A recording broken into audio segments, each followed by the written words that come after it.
ஐயா நீங்க கையில மிளகு வச்சிருக்கீங்க, அதேதான். இதோட பயன்பாடுகளை பத்தி கொஞ்சம் மக்களுக்கு சொல்லுங்க. சொல்லிடுவோம் நம்ம மக்களுக்கு சொல்ல வேற யாருக்கு சொல்ல போறான், சொல்லுங்க. ஏன் உடச்சு சொல்றான். இதுக்கு பேரே கருங்குரங்கு பேரு. பாருங்க கருப்பு கலர் ஆக்குதான். மிளகு நம்ம மிளகு இவ்வளவுதானே அப்படின்பாங்க. ஆனா அப்பேற்பட்ட மிளகை அன்னைக்கு கருங்குரங்குன்னு வச்சிருக்காங்க. ஏன்னா நமக்கு தெரியாம பரிமாசல சத்தை திம்பாக்க இந்த பயிர்களை தின்னு நோயிலிருந்து விடுதலை கேட்பான்னு சொல்லி பாடியிருக்காங்க. அப்பேற்பட்ட பொங்கல்ல ஜீரக மிளகு போடுவாங்க. ஆனா நம்ம யாருமே அந்த மிளகை எடுத்து தனியாக வச்சு விட்டு நம்ம சாப்பிட்றதுனால ஹார்ட் அட்டாக்கு வேற இல்லை, இதய அடைப்பு அப்படின்னு பூரா வருது.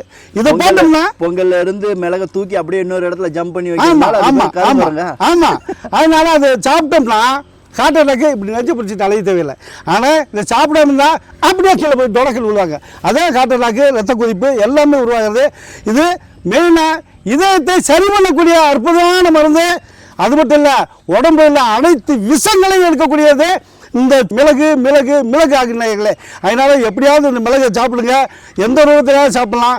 இதை பொங்கலை வச்சு சாப்பிடலாம். இன்னும் பல ரூபத்தில் சுக்கு கசாயத்தில் கூட 2 மிளகு அள்ளி போட்டு போடலாம்.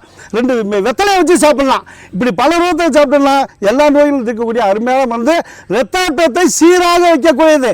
அடைப்புகளை பூரா கம்பளியில் திறக்கக்கூடிய மருந்து இந்த மிளகு.